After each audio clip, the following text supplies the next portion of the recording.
And I want to tell you a story about something that happened in 1874. Because why, friends and family? Today is time for another moment in white history with Lurie. So, just a few years ago, well, quite a few years ago to be specific, on December 7th, 1874, there was an attack, a massacre, if you will, known as the Vicksburg Massacre.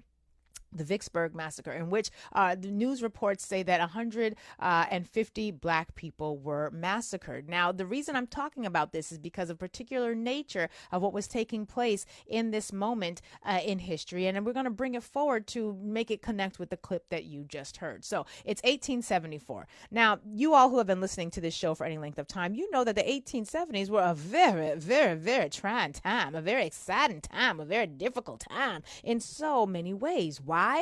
Well, because in 1874, we're just almost 10 years after the end of the Civil War. And this was a really challenging time for a lot of people, the black people, and frankly, white people who were trying to get back into power because of the way in which white Americans had been dispossessed of their power. So keep in mind, the Civil War has raged on from 1860 to 1865. And after that Civil War, we had the passage of a number of laws that we've talked about extensively here on the Lurie Daniel Favors Show. Laws like the 13th Amendment, which technically kind of sort of abolished slavery. I say kind of sort of because it really didn't, because they had this whole little loophole in there called, if you've been convicted of a crime, what you're going to do is go to jail.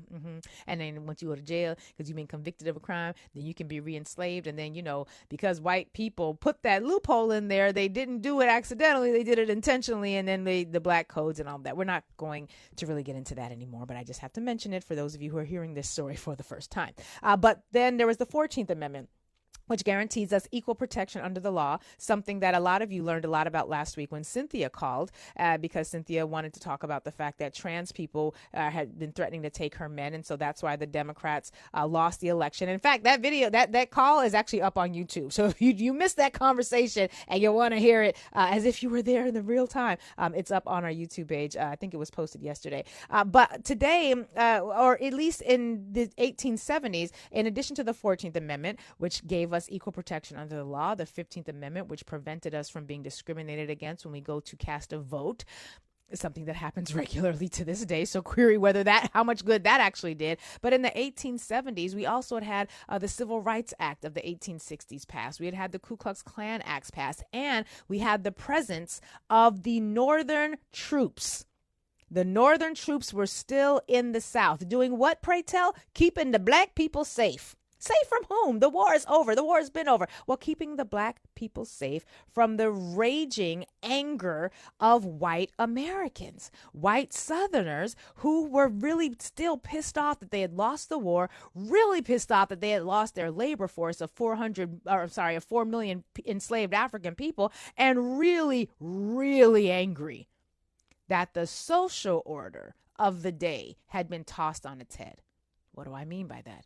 Well, prior to the freedom of African people being secured by the end of the Civil War, and prior to the fact that, or prior to all of that happening, white people didn't just own enslaved African people, they also owned all the privilege. They also set up a society that basically gave them all the deference. They had all the power, whether they owned enslaved Africans or not. There was a time when you could not look a white person in the eye. And that wasn't just in the 1870s. That continued well into Jim Crow. But there were times when if you saw a white person coming and you were black, regardless of their socioeconomic status, you had to bow and scrape. We talked about this extensively last week when we played the scene from Great Debaters, that film with the pig farmer, right? Remember that? And if you don't remember it, go back and get on the app and you can hear the whole thing. But in the 1870s, white people were really pissed off because of how much that had been, quote unquote, taken from them. And so these Northern troops had to stay in the South to keep black people safe. Well, in 1874, there were black citizens in a community known as Vicksburg, Mississippi. And they had organized on December 7th, 1874, they had organized to have a political meeting because they were trying to come out to support a black sheriff who they had elected, because remember, the sheriff is an elected position, and black people were not trying to get the right to vote so that they could, have Americana, fireworks, and apple pie. They wanted the right to vote because if the sheriff is an elected position and the sheriff is a part of the Ku Klux Klan, then you can't be sheriff no more. We got to vote you out. So we get somebody in that position who ain't going to be a part of the largest hate group known to black kind in that moment, other than the white people generally, who were also a part of a hate group. If you consider whiteness at that time being defined as your ability to oppress and demand anything you wanted from black people and get away with it, then yeah, they were all kind of one large hate group. It's kind of weird when you think about it that way, but I think that's kind of accurate, historically speaking. Even the ones who didn't, because they still got to benefit. We'll talk about that on another day. But anyway, so back to this story. They're trying to organize on behalf of this black sheriff. The black sheriff had been voted into office properly voted into office. And the people, the black community was excited about that. Now, remember, the Northern troops are the only thing keeping the raging anger of white people at bay. Keep that in mind. That's going to matter in just a little bit.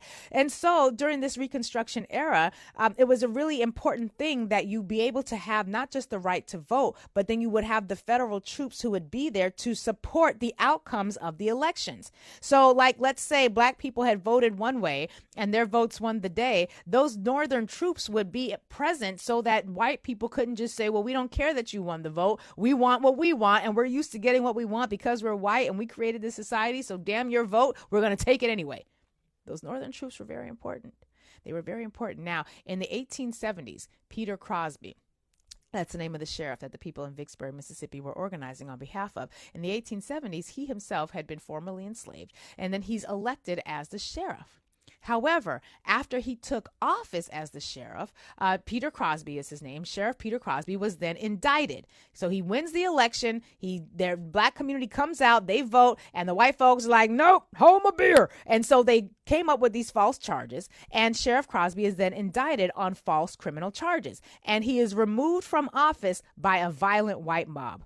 Now, the white mob didn't kill him, which is interesting, and I think that speaks to the power of those Northern troops who were there to try to keep things in place to varying degrees of success, as you can see. They literally were able to get this man out of office on these trumped up charges. So the black citizens were like, nah, son, we voted. He ain't do nothing wrong. So they decided to organize to help Mr. Crosby regain his office.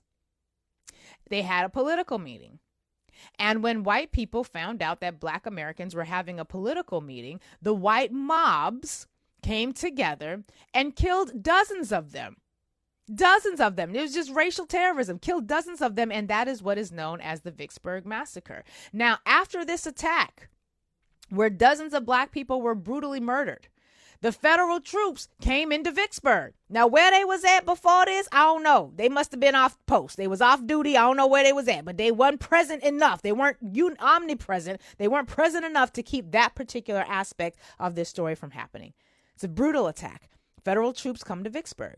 Mr. Crosby is again appointed as sheriff, which lets us know that those charges that the black folks said was trumped up really was trumped up. Mr. Crosby is then reappointed as the sheriff again. However, in 1875, he is then forced to take on a deputy named J.P. Gilmer. J.P. Gilmer is a white boy, and J.P. Gilmer is in office, and Mr. Crosby, Sheriff Crosby, tries to have him removed because J.P. Gilmer was an op. He was a whole ass plant put there by the members of the white supremacist neighbors in that town. And you know what Mr. Gilmer said, or what Mr. Gilmer did? After Mr. Crosby, Sheriff Crosby, tried to have him removed from office, Gilmer pulls out his weapon and pew-pews Sheriff Crosby in the head on June 7th, 1875. Now, this is a full 10 years after the end of the Civil War. Mr. Gilmer is then arrested for trying to assassinate Sheriff Crosby, but he's never brought to trial. Sheriff Crosby ends up surviving this whole incident, but he never fully recovers. And he is then forced, get this, y'all, according to the Equal Justice Initiative, this about near took me out. He is then forced to serve the remainder of his term as sheriff, to which he was duly elected, not once, but twice. He has to serve out the remainder of his term through a representative sheriff, an interim sheriff, if you will. And that was a white citizen. Don't even know his name. These are the sorts of things that white vigilantism was able to lead to in American history. And what we know from the Equal Justice Initiative, what we know from the Zen Education Project, is that essentially these white people who were at the heart of trying to get Sheriff Crosby out of office, they were a part of organizations like what called things like the White League and the White Line movements. And these were movements in Louisiana and Mississippi that essentially decided that they were going to draw a racial line in politics. They were going to invite every white man, regardless of their political affiliation. They wanted them to unite on whiteness. Didn't matter if they had different political perspectives. Didn't matter if one of them wanted a real health care plan or a concept of a plan. Didn't matter if they wanted to if they believed in giving housing away or stealing all the housing. Didn't matter if you were for the people or if you were for the corporations. It didn't matter. They wanted you, regardless of your political affiliations, to unite on racial lines. And this is a part of an effort that was put out by the Klan, the Ku Klux Klan, the Knights of the White Camellia. These are all these organizations that are essentially white nationalist organizations. They were militias, meaning that they were able to organize and use weapons to act as an arm of the law. This is important stuff, because when we talk about we are our ancestors' wildest dreams, guess what? We ain't the only ones with ancestors. And our ancestors weren't the only ones who were dreaming. And we got to think about what that means for where we're at today. Paramilitary mobilization and intimidation was very much a part of the White Line counterparts in Vicksburg. And I'm calling them the White Line because that's what they were called. They were holding the White Line. It was a white league. That was what those were the names they went by. It was the White League. They essentially were completely committed to, regardless of political difference, regardless of whether you were a Republican or a Democrat, you were united in your whiteness. Now, what does that have to do with today? Well, as you just heard at the clip at the very beginning of this episode, or very beginning of this segment, now that Donald Trump is about to sweep into office, and mass deportation is a part of his effort, we are now getting increasing news reports about armed civilian groups that are going to be patrolling, that frankly are already patrolling the border. What are they patrolling the border for? Well, they're searching for migrants. They're searching for undocumented migrants because they are planning to participate in the roundup. Now, have they been officially a part of are they a part of the local police precinct? No. Are they a part of the National Guard? Well, you know what? Let me not say no. Let me not say no, because we already know the Department of Homeland Security told us in 2006 and 2007, before they had to pull their report back, that what did they say? Police precincts and military arms of the military, various wings of the military, are like the number one recruiting grounds for white Christian nationalist and white supremacist organizations. So let me not say no. Okay, let's just say not officially. Not officially. But these militias who are already patrolling the border are preparing to fully cooperate with the immigration agenda. What does that mean? That means that they are planning to be or to fulfill their ancestors' wildest dreams. It means they are planning to engage in the type of deputizing efforts that their ancestors engaged in, the white mobbery. I don't know if there's a word for white mobbing that accurately describes what it is when racist mobs come together to do what these folks have done historically. But white mobbery, I'm sure Dr. Caretha Mitchell has a phrase. In fact, we need Dr. Caretha Mitchell back on the show. Somebody reach out to her, please. Jonah, please reach out to her. I ain't talked to that sister in a minute. I'm feeling I'm in a need for Dr. Caretha Mitchell to come on and remind us about decency and to remind us about the power of Black success to beckon the white mob. But all across the southern border right now, there are armed men who are not officially a part of any border patrol, at least not when they're doing this work. They're not officially a part of any recognized or organized group. They are vigilantes. And they're doing what the mob in this country has always done. They're organized. They're going out on training weekends.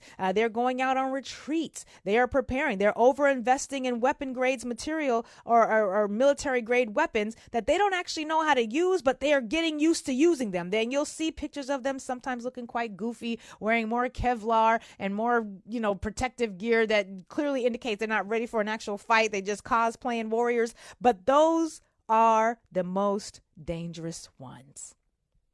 They're the most dangerous ones because, like their ancestors, they're not beholden to the law. Like their ancestors, they're beholden only to the law of whiteness. That's why I should say that it's not that they're not beholden to the law. They're not beholden to any law except the laws of preserving whiteness. And they're already preparing to do this work at the border, much the way their ancestors did all throughout the nation. Now, here's the thing we got to realize, folks. Because they're unofficial, because they're just doing this on the love for Americana, because they're not actually tracked in meaningful ways, they often have the ability to slip in and slip out and do their vigilante work on the weekend and then go right back to work on Monday. Those of you who live in communities where you are on the border, you better be careful because they're not going to stop with undocumented immigrants. In fact, they don't even have a systemic way of determining who's an undocumented immigrant and who's just melanated. And we've seen how that works before in this society.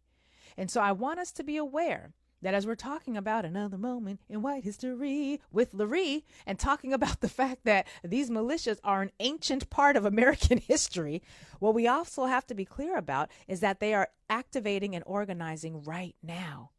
And if you think they're going to stop with undocumented migrants, boy, are you in for a shock, because they're actually going to just use undocumented migrants as practice. Because once they are unleashed to do what it is that their ancestors have been dreaming that they would be able to do for a long time, we're going back to the 1870s. We need to have a plan for what it looks like when they come to neighborhoods like ours. We need to have a plan, because if you think they're not coming, baby, let me tell you, they are. Let me disabuse you of the notion that you are going to be safe. Now, this is an unpleasant story. It doesn't end well. It doesn't end well at all. And we have to be mindful of it so that we can do what's necessary to prepare. And frankly, I don't even know if I know what preparation for these things looks like. I don't. I know that there are people who are, and I know, quite frankly, even if I did know what preparation looked like, I probably wouldn't be able to say it on these airwaves. It's time to get organized, folks. Who is your community? Where are they located? What skills do they have? What does your village have to use to prepare itself? What can your village use to supply its needs and to keep itself safe? These are the questions that we have to ask, because we're looking not only at 1875, we're looking at 2025, and the through line between them being their ancestors' wildest dreams and the realities that shaped for all of us, really something we got to be aware of.